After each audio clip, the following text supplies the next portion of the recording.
Praise the lord. దేవుని పరిశుద్ధ నామానికి మహిమ కలుగును గాక. అనుదిన దైవ కృపా కార్యక్రమాన్ని వీక్షిస్తున్న దేవుని బిడ్డలైన మీ అందరికీ పేరు పేరున ప్రత్యేకమైన శుభాలు తెలియపరుస్తున్నాం. నిశ్చయముగా ఈ దినం దేవుని యొక్క మాటలు వింటున్న మిమ్మల్ని ఆయన ఉన్నతమైన కృపతో నింపి నడిపించును గాక. పేతురు రాసిన మొదటి పత్రిక 2వ అధ్యాయం 9వ వాక్యంలో, అయితే మీరు చీకటిలో నుండి ఆశ్చర్యకరమైన వెలుగులోకి మిమ్మును పిలిచిన వాని గుణాతిశయమును ప్రచురము చేయ నిమిత్తము ఏర్పరచబడిన వంశమును, రాజులైన యాజక సమూహమును, పరిశుద్ధ జనమును, దేవుని సొత్తైన ప్రజలునై ఉన్నారు అని ఈ వాక్య భాగంలో రాయబడి ఉంది. ప్రియమైన దేవుని బిడ్డలారా, ఇక్కడ మీరు చీకటిలో నుంచి ఆశ్చర్యకరమైన వెలుగులోకి నడిపించబడ్డారు అని వాక్యం మనకు తేటగా తెలియపరుస్తుంది.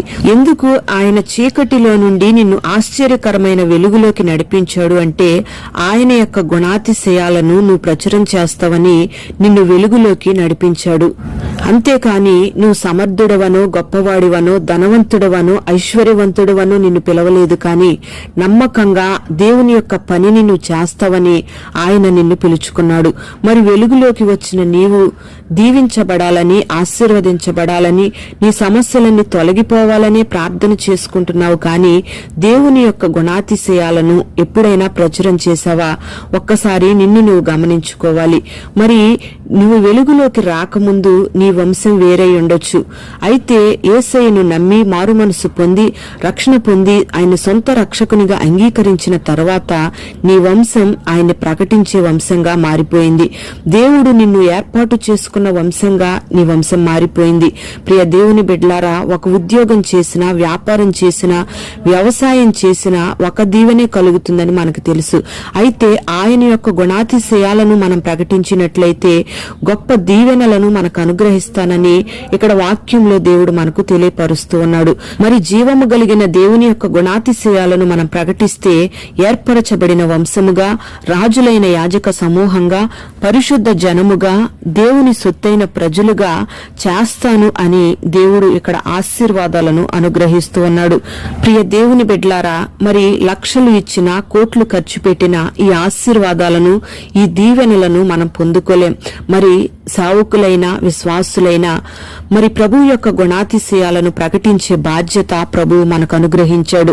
మరి అవి అరణ్య ప్రాంతాలైనా, నశించిపోతున్న ఆత్మల కొరకు ఎడారి భూములైనా, ఎక్కడ నిలిచి ఉన్న ఆయన గుణాతిశయాలను ప్రకటించే ఆ అనుభవాన్ని ఈ దినాన మనమందరము కూడా కలిగి ఉండాలి. ఏర్పరచబడిన వంశంలో నిలిచి ఉన్న మనకు ఆయన భూమి మీద కొన్ని బాధ్యతలు అప్పగిస్తాడు. ఆ బాధ్యతలన్నిటినీ కూడా మనం నమ్మకంగా నెరవేర్చే వ్యక్తులంగా ఉండాలి. మరి ఈ మాటలు వింటున్న నీవు ఏ వంశంలో పుట్టినా, ఎక్కడ పుట్టినా, మునుపు నీ జీవితం చీకటని, మునుపు నీ జీవితం పాపమని, మునుపు నీ జీవితం శాపకరమైన అనుభవాలని జ్ఞప్తికి తెచ్చుకొని ఆశ్చర్యకరమైన వెలుగులోకి దేవుడు నిన్ను పిలిచాడని, పరిశుద్ధ జనములో నిన్ను చేర్చాడని, ఆయన రక్షణను గూర్చి, ఆయన గుణాలను గూర్చి నువ్వు కృతజ్ఞత కలిగి అనేక మందికి నువ్వు తెలియపరిచినట్లయితే ఒక ఉన్నతమైన ఆశీర్వాదాలను నువ్వు అనుభవిస్తావు, గొప్ప దీవెనలను నువ్వు పొందుకుంటావు. మరి ఈ దినాన చీకటిలో నుండి ఆశ్చర్యకరమైన వెలుగులోకి వచ్చిన నీవు ఆయన గుణాతిశయాలను ప్రచురించి ప్రకటించే ఆ అనుభవాన్ని నువ్వు కలిగి ఉందువుగాక. అట్టి కృపను నా దేవుడు నీకు అనుగ్రహించి నిన్ను నడిపించునుగాక. ప్రార్థన. పరిశుద్ధుడవైన తండ్రి, ప్రేమ కలిగిన దేవానికి స్తోత్రం చెల్లిస్తున్నాం. ఈ దినం ఈ మాటలు విన్నని బిడ్డలందరినీ కూడా పేరు పేరున మీరు ఆశీర్వదించండి. చీకటిలో నుంచి ఆశ్చర్యకరమైన వెలుగులోకి మమ్మల్ని మీరు పిలుచుకున్నందుకై నీకు స్తోత్రం నాయన.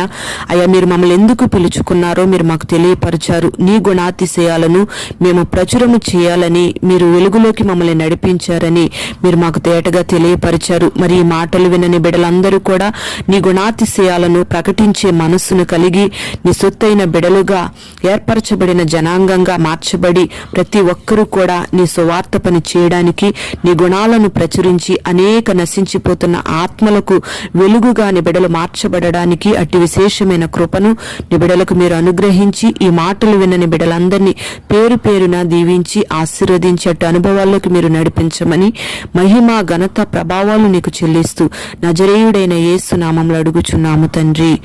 ఆమేన్.